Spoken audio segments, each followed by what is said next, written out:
Hello friend, good evening all of you. आइए दोस्तों, एक बार फिर से हम मोहर circle for equal and alike nature states के बारे में पढ़ते हैं। ठीक है कि अगर सिग्मा एक्स बराबर भी 70 एमपीए हो, सिग्मा वाई भी 70 एमपीए हो, मतलब इक्वल हो, सिग्मा एक्स का वैल्यू सिग्मा वाई के इक्वल हो। ठीक है, और एलाइक इन नेचर हो, एलाइक इन नेचर में उनका नेचर एक ही जैसा हो। जैसे आपका टेंसाइल है तो टेंसाइल रहे, कंप्रेसिव हो तो कंप्रेसिव रहे, है ना। तो देखो टेंसाइल है, ये भी टेंसाइल है, तो उसके लिए किस तरह का मोहर सर्किल बनेगा इस चीज़ को हम देखेंगे। ऐसा क्वेश्चन क्या करता है, कई बार एसएससी जेईई या अदर कंपटीशन में पूछे जाते हैं। ठीक है, तो आइए देखते हैं इस चीज़ को, है ना। तो सबसे पहले दोस्त हम क्या करेंगे, सबसे पहले हम क्या करेंगे, एक एक्स और वाई एक्सिस खींचेंगे। देखो हमने खींचा, ठीक है, ये हमारी वाई एक्सिस है और जिस पे हमें क्या करना है, शियर स्ट्रेस को रिप्रेजेंट करना है। ये हमारी एक्स एक्सिस है जिस पर हमें क्या करना है, नॉर्मल स्ट्रेस को रिप्रेजेंट करना है। क्या, नॉर्मल स्ट्रेस को रिप्रेजेंट करना है। ठीक है, ध्यान दें, इसको हम प्लस सिग्मा लिख दे रहे हैं, इधर हम माइनस सिग्मा लिख दे रहे हैं, कोई दिक्कत नहीं ना। अच्छा, और बताया एक्स एक्सिस के ऊपर जो शियर स्ट्रेस आपका प्राप्त होगा उसे निगेटिव शियर स्ट्रेस कहेंगे। ठीक है, इसलिए इस पे हमने यहाँ पे माइनस टाउ लिख दिया। ओके, वाई एक्सिस पे। इसी एक्स एक्सिस के नीचे जो हमारा स्ट्रेस प्राप्त होगा उसको प्लस यानी पॉजिटिव शियर स्ट्रेस कहेंगे। क्या कहेंगे, पॉजिटिव शियर स्ट्रेस कहेंगे। ठीक है, देखो दोस्त, शियर स्ट्रेस भी दो टाइप के होते हैं, एक पॉजिटिव शियर स्ट्रेस होता है, एक निगेटिव शियर स्ट्रेस होता है। ठीक है, अच्छा, अब हम क्या करते हैं, आते हैं बातें करते हैं इसमें। तो हम यहाँ पे क्या करेंगे, एक स्केल मानेंगे। क्या करेंगे, एक स्केल मानेंगे। हम देख रहे हैं सिग्मा एक्स बराबर भी 70 एमपीए है, सिग्मा वाई बराबर भी 70 एमपीए है, और जो प्लेन है यानी ये ध्यान से, ये ऐसे ऐसे, यानी ये वाला प्लेन जो ए बी प्लेन दिखाया गया, ये उसमें हैच भी किया गया, 3D बनाया मैंने। ये प्लेन पे जो स्ट्रेस प्रोड्यूस हो रहा है 70 एमपीए, इस प्लेन पे जो स्ट्रेस है वो भी 70 एमपीए है। ठीक है, आपको क्या करना है, आप देखो यहाँ से 30 डिग्री पर एक इंक्लाइन प्लेन है। क्या, इंक्लाइन प्लेन है, इसमें मुझे हटाना जा रहा है, ये 30 डिग्री पे एक इंक्लाइन प्लेन है जिसपे नॉर्मल स्ट्रेस सिग्मा एम ज्ञात करना है। ठीक, और शियर स्ट्रेस टाउ थीटा ज्ञात करना है, इसकी वैल्यू ज्ञात करनी है। ठीक है, चलिए बात करते हैं क्या करेंगे। हम स्केल मान लिए, तो स्केल में क्या लेंगे, वही 10 एमपीए बराबर 1 सेंटीमीटर। आप कहोगे सर 10 मान सकते हो और कुछ नहीं मान सकते। अरे यार मान लो ना, 20 एमपीए बराबर मान लो ना 1 सेंटीमीटर, 30 एमपीए बराबर 1 सेंटीमीटर मान लो। फर्क कितना होगा, जो मानोगे उसी से इन सब में भाग कर देना। ठीक, तो अब 10 माना तो 10 सत्ते 70। तो कहोगे नहीं 10 ज़्यादा हो जाएगा सर, बहुत बड़ा सर्किल बन जाएगा। तो हम कहेंगे ठीक है, तो 20 मान लो। चलो, 20 एमपीए बराबर हमने क्या मान लिया, 20 एमपीए बराबर हमने मान लिया क्या, 1 सेंटीमीटर। तो अब 20 से भागा 70 कर लो, 20 तिया 60 होता है, 20 तिया 60 होता है। ये ओरिजिनल पॉइंट है, वो जिसको बोलते हैं, इसका निशान 0, 0 होगा, 0, 0 होगा। अच्छा, एक चीज़ और तुमको सिखाएंगे आज, है ना।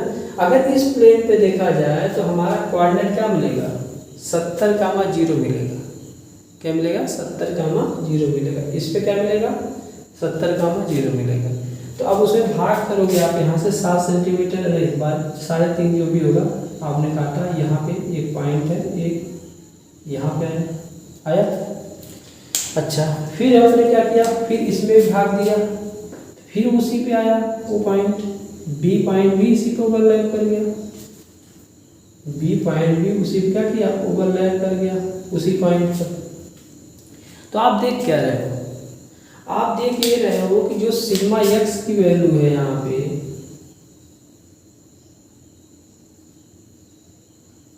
वही क्या है, सिग्मा वाई की वैल्यू अगर आप लेते हो देख लो मोहर सर्किल क्या है, एक पॉइंट को रिप्रेजेंट कर रहा है।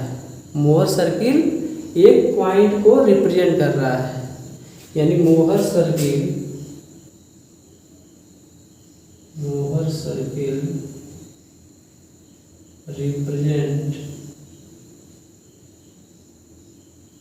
रिप्रेजेंट ठीक ये पॉइंट, क्या ये पॉइंट याद रखना बाबू, ये कंपटीशन में आया हुआ है, ये कंपटीशन में आया हुआ है। क्या कि अगर इक्वल और एलाइक नेचर के स्ट्रेस लगे हुए हैं, बाई एक्सियल हो, क्या हो, बाई एक्सियल सिर्फ हो, शियर स्ट्रेस ना हो उस पर, यानी जो स्ट्रेस सिस्टम है ठीक उस पर बाई एक्सियल हो ठीक, तो आपका जो मोहर सर्किल बनेगा वो एक पॉइंट प्राप्त होता है। वह क्या प्राप्त होता है, एक पॉइंट प्राप्त होता है। ये बात आपको समझ में आई। ये बाबू SSC JEE में आता है, और भी बहुत सारे DRDO हुआ और सब जो मतलब होते हैं परीक्षा हमारे होते हैं UPT पॉलिसी, उन सब चीज़ों में बातें आती हैं। विकल्प दिया रहेगा तो आपका क्या है, एक पॉइंट प्राप्त होगा। यहाँ तक तो बात समझ में आ गई, कोई दिक्कत तो नहीं होगा? हाँ बोलिए, कोई दिक्कत नहीं होगा। चलिए अब हम क्या करते हैं, क्वेश्चन में थोड़ा ट्विस्ट करते हैं। ये बात समझ में, एक पॉइंट प्राप्त होगा, है ना। अब हम क्या करते हैं, इसका नेचर बदल देते हैं। क्या करते हैं, नेचर थोड़ा सा बदलते हैं। आइए हम क्या करते हैं, यहाँ से हम इसको माइनस कर लेते हैं सिग्मा वाई को, यानी इसको निगेटिव मान लेते हैं ठीक। ये यहाँ पे देखो क्या हो गया, मैग्नीट्यूड तो इक्वल है लेकिन ये अब लाइक नहीं है, अनलाइक बोला जाएगा। क्या बोला जाएगा वो, अनलाइक बोला जाएगा। तो आओ अनलाइक के लिए हम देखते हैं कैसे प्राप्त होता है। क्या अनलाइक के लिए कैसे प्राप्त होता है, मतलब इक्वल, मैग्नीट्यूड तो इक्वल है लेकिन आपका जो नेचर है उसका अनलाइक है। ये तो बात समझ में आ गई, नोट कर लेना है ठीक है, बहुत इंपॉर्टेंट चीज़ मैंने यहाँ बताया। चलिए अब हम इसको फिर से मिटाते हैं। अब हम क्या देख रहे हैं, अब हम देख रहे हैं कि जो सिग्मा एक्स है, देखो जो ऐसा इधर बन रहा है वैसे आपको यहाँ भी दिखाया जाता है ठीक है। तो उसे घबराइएगा नहीं, सर यहाँ पे आपने नहीं दिखाया, ये +70 एम्पीयर इधर भी दिखा सकते हो और उधर आपका देखो माइनस पे है ना। अब इसकी डायरेक्शन बदल जाएगी, इसकी डायरेक्शन ये हो जाएगी, मतलब इसका नेचर क्या होगा, कंप्रेसिव नेचर हो गया ना। माइनस चिन्ह हटा देते हैं ताकि आपको समझ में आए कंप्रेसिव नेचर का है। ये आप ऐसे करके सिग्मा वाई यहाँ पे भी दर्शा सकते हो, क्या 70 एम्पीयर। ये एरो ही बता रहा है कंप्रेसिव नेचर का, तो यहाँ पर लिख भी दिया है ठीक है। अब चले बाबू, चलिए फिर वही प्रोसेस करेंगे। सबसे पहले हम क्या करेंगे, यहाँ से ऐसे वाई एक्सिस खींचेंगे, है ना। लेकिन अपनी थोड़ा सावधानी से करेंगे। कोई कहे सर, हम कहेंगे यार देखो इस वाले फेस पे जो आपका है, ये वाला फेस जो था, अब की बार में है क्या, अब की बार क्या है कि इस फेस पर 70 एम्पीयर पॉजिटिव लगा हुआ है, स्ट्रेस लगा है ठीक, उत्पन्न हुआ, और इस पर कंप्रेसिव स्ट्रेस आपको उत्पन्न हुआ। यानी ये वाले फेस पे टेंसाइल फोर्स लगा होगा, फोर्स बोला स्ट्रेस नहीं याद रखना, टेंसाइल फोर्स इस पे लगा होगा जिसके कारण 70 एम्पीयर का मतलब स्ट्रेस उसमें प्रोड्यूस हुआ होगा, और इस पर कंप्रेसिव फोर्स लगा होगा जिससे 70 एम्पीयर का आपका कंप्रेसिव स्ट्रेस प्रोड्यूस हुआ, जो माइनस में मिलेगा ठीक है। अब आगे चलते हैं, फिर ऐसे ही स्केल हम सब कुछ मानेंगे। अब क्या करेंगे, थोड़ा सावधानी से बनाएंगे, कहें अभी आपको समझाते हैं बना के। ये हमने क्या किया, वाई एक्सिस बना लिया ठीक, ये हमने एक्स एक्सिस बना लिया। अब देखो ना ध्यान से, इधर भी हम माइनस अब सिग्मा लिख लेंगे, इधर हम क्या करेंगे प्लस सिग्मा लिख लेंगे। ये तो बात समझ में आ रही है, क्योंकि नॉर्मल स्ट्रेस को एक्स एक्सिस पे रिप्रेजेंट करना है, ये बात हमने पहले बता दिया। नॉर्मल स्ट्रेस को कहाँ पे रिप्रेजेंट करना है, एक्स एक्सिस पे, कहाँ पे, एक्स एक्सिस पे ठीक। अच्छा अब ये हम देखें क्या बाबू, ये हमारी वाई एक्सिस है, क्या दोस्त, वाई एक्सिस है ना। अच्छा यहाँ पे आपका क्या हो जाएगा, इधर आप देखो इस लाइन के ऊपर हमने बताया है नेगेटिव शियर होता है, इस लाइन के नीचे क्या होता है हमारा पॉजिटिव शियर होता है, बताया है ना सब चीज़ें। अच्छा ये हमारा ओरिजिनल पॉइंट होता है जिसको हम ओ से रिप्रेजेंट करते हैं, यानी 0, 0, 0, 0। यहाँ तक समझ में आ गया, यहाँ तक तो आपको बात समझ में आ रही होगी दोस्तों ना। अच्छा अब क्या करते हैं, देखिए हम क्या करते हैं, इस वाले 70 में 20 से भाग करते हैं, तो 2 से 0 कट जाएगा यानी 3.5 आएगा।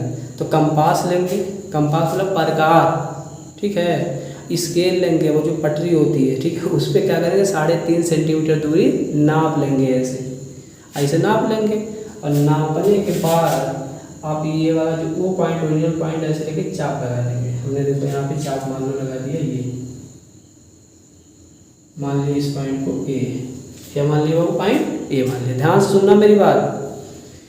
फिर क्या करेंगे, फिर देख रहे हैं -70 है, कंप्रेसिव नेचर का है, ठीक है, तो ये एक टेंसाइल नेचर का था ना, इसलिए आपका इसके इधर बना है, देखो वाई एक्सिस के इधर बना है, इसलिए तो प्लस हमने दिखाया भी है। अब ये जो बनेगा -70 वाला, वो इसके इधर बनाना पड़ेगा 3.5 सेंटीमीटर, फिर 3.5 सेंटीमीटर लिया तो माइनस में आ गया ना, भाग करने पे -3.5 सेंटीमीटर आएगा। तो हम यहाँ से इधर 3.5 जितना दूरी इधर है उतना दूरी हमने इधर भी क्या किया, यहाँ से काट दिया, ये क्या हो गया, पॉइंट बी हो गया, ठीक। अच्छा आप बताओ मुझे एक बात, जितना दूरिया ये है उतने दूरिया तो ये है, हाँ? अच्छा अगर ये नहीं होती तो आप क्या करते, ए बी यहाँ ये या बी से आधे सारी दूरी लेते, दोनों तरफ चाप लगाते, इधर भी इधर भी, फिर उसी दूरी से इधर चाप लगा के आप उसका ए बी का क्या करते, मिड पॉइंट ज्ञात करते, मिड पॉइंट ज्ञात करते। फिर उस पॉइंट को कुछ नाम दे देते, जैसे यहाँ पे हम ओ पॉइंट नाम देंगे, क्योंकि दोनों बीच में पड़ रहा है, इधर 3.5 इधर 3.5, तो अब ये रेडियस बन जाती है।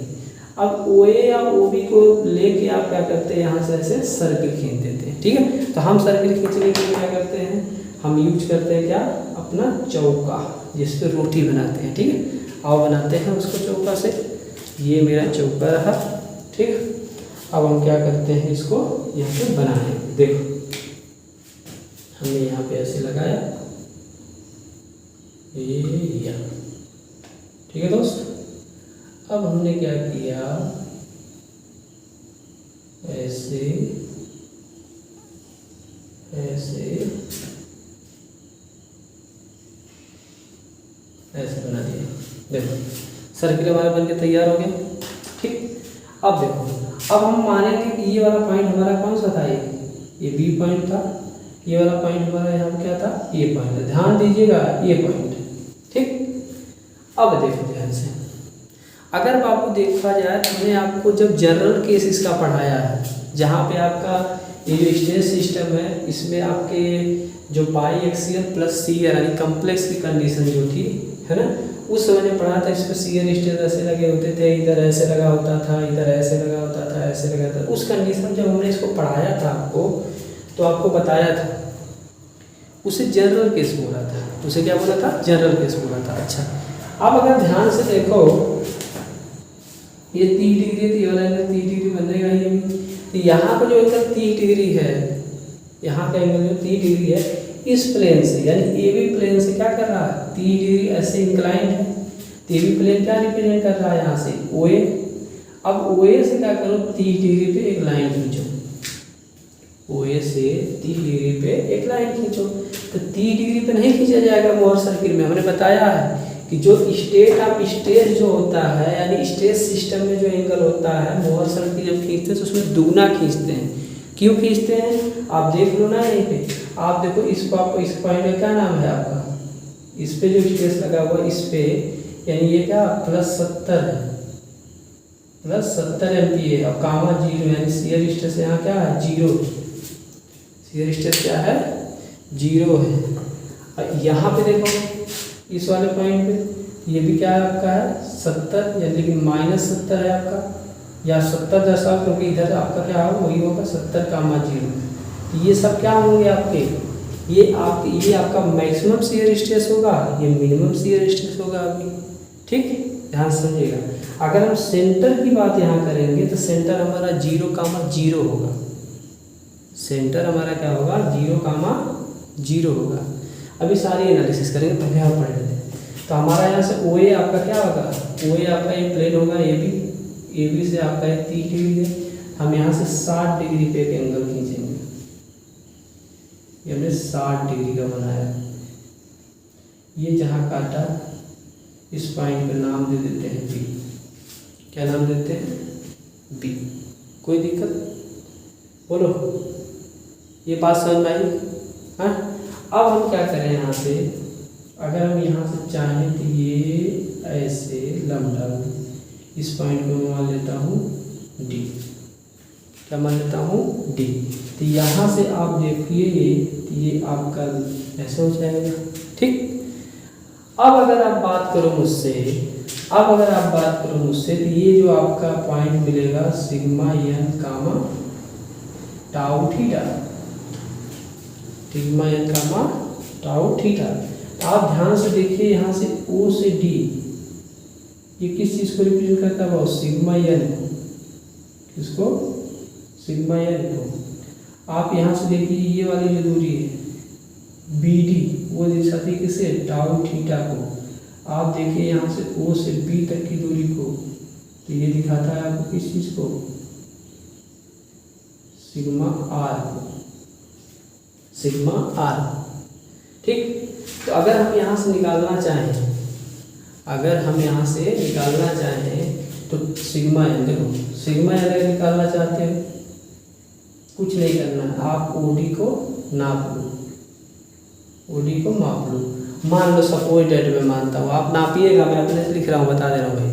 मान लो आ गया कितना, 1.5 सेंटीमीटर। अब 1.5 सेंटीमीटर, तो 1 सेंटीमीटर 20 है, तो आप क्या करिए 1.5 में 20 का मल्टीप्लाई कर दीजिए, उतना MPa आ जाएगा। कोई दिक्कत, बोलिएगा। यहाँ तक आपको कोई दिक्कत हो रही है बता देना दोस्त, है ना। अच्छा, ऐसे ही टाउ थीटा का मान आपको निकालना है, शियर स्ट्रेस कितना होगा, ये सब कहाँ निकाल रहे हो पता तुम लोगों को, देखो ये सब आप निकाल रहे हो इस प्लेन पे जो आपका सिग्मा एन है उसकी वैल्यू आ चुकी है 1.5 इंटू 15 है, यानी 15 बटे 30 एम्पियर है। ये 30 एम्पियर, इस पे क्या है आपका नॉर्मल स्ट्रेस। अब शियर स्ट्रेस निकालने जाना हम यहाँ से बी डी को नाप लें, क्या नाप लें, बी डी को। मान लो बी डी नापने पर आपका आया है 0.5, मान लो कहा मैंने इतना सेंटीमीटर, तो आप इसमें क्या करिए 20 का मल्टीप्लाई कर ले 20 एम्पियर का, फिर क्या आ जाएगा वो आपका 10 एम्पियर आ जाएगा। क्या आ जाएगा 10 एम्पियर। तो आप देखिए यहाँ से जो शियर स्ट्रेस हो कितना मिल गया 10 पे, कहाँ पे, जो इस पे लग रहा है, इस इंक्लाइन प्लेन के पैरेलल जो, ठीक है। अच्छा, ऐसे अगर आपको निकालना है क्या, सिग्मा है, सिग्मा आर, तो सिग्मा आर के लिए क्या करो आप, ओ बी को जोड़ लो, देख लो ओ बी को नाप लीजिए, तो ओ बी कितना आ जाएगा। मान लीजिए मैं ओ बी मान लेता हूँ 2 सेंटीमीटर आ गया, मान लिया मैंने, पहले बता रहा हूँ मैं, ये मत सोचना मैं नाप के यहाँ बना रहा हूँ, सवाल भी अपने लिया, समझा भी अपने, नापना भी आपको अपने आप बनाना, उसके बाद नापना जितना आएगा उसमें करना से आप स्केल अपने हिसाब से माने रहोगे, ठीक। तो क्या आ जाएगा आपका 2 गुणे कितना बाबू 20, यानी आपका 40 एम्पियर। पहले बता दिया, ये मत कहना कि आप बदल लगाया उसका बात, पहले बता दें, ठीक। समझ में आया यहाँ से। अच्छा, ये सारी चीज़ें आ गई। अच्छा, अगर आपसे कोई पूछे यहाँ पे, चलिए ये आपको समझ में आ गया, वो हम मिटाने जा रहे हैं, ध्यान दीजिएगा। ये सारी कैलकुलेशन जो निकालना सिखाया ये मिटाने जा रहा हूँ, ठीक है। तो इस नॉर्मल स्ट्रेस का हमारा देखो सिग्मा एन मिल चुका है, टाउ थीटा मिल चुका है यहाँ पे, है ना। इसका रिजल्टेंट दोनों का मिल चुका हमारा, बड़ा आसानी से आ जाता है मोहर सर्किल से, जान लो, यानी ग्राफ का रिप्रेजेंटेशन होता है ना आपका। ये बात समझ में आई। चलिए अब देखिए ना, इसको मैं मिटा दे रहा हूँ, मिटा दिया इसको। अब देखो बाबू, अब अगर कोई आपसे कहे कि इसमें द मेजर प्रिंसिपल स्ट्रेस कहाँ होगा, देखो बाबू हमने आपको जनरल जब केस वाला पढ़ाया है तो उसमें बताया कि एक पॉइंट डी होता है, वीडियो आप पीछे वाला देख लीजिएगा तब आपको बहुत बेहतर समझ में आएगा। एक पॉइंट डी होता है जो इसकी फर्क पे ऐसे ऐसे ऐसे ऐसे घूमता रहता है, ऐसे ऐसे घूमता रहता है।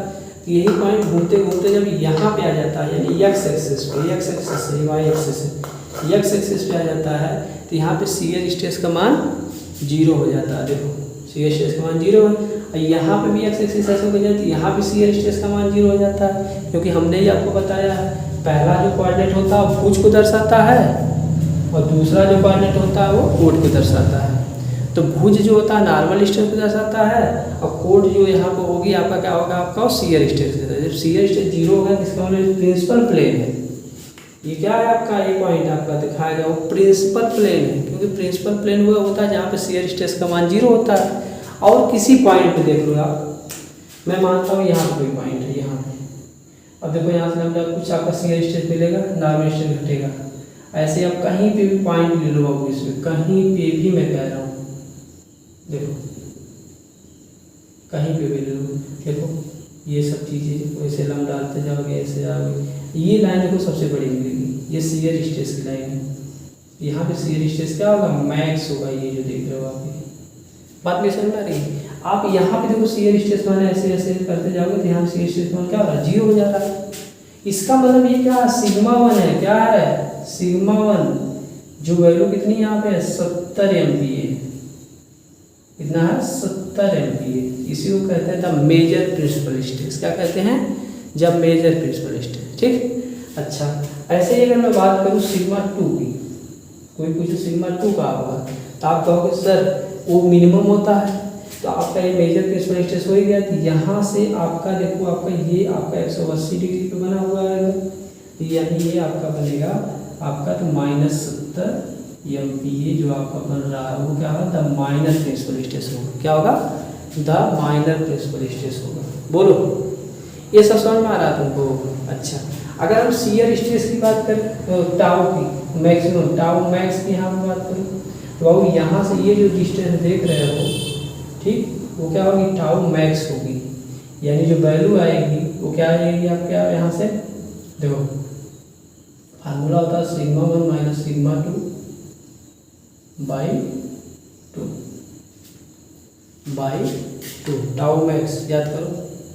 ठीक, तो यहाँ पर अगर इसको निकालोगे आप तो ये रेडियस ही तो बनेगी, यानी यहाँ पे सिग्मा यार की वैल्यू ही क्या आ जाएगी आपकी, टाउ मैक्स की वैल्यू आएगी, टाउ मैक्स की वैल्यू आएगी। ये बात समझ में आ रही है तुमको, है ना।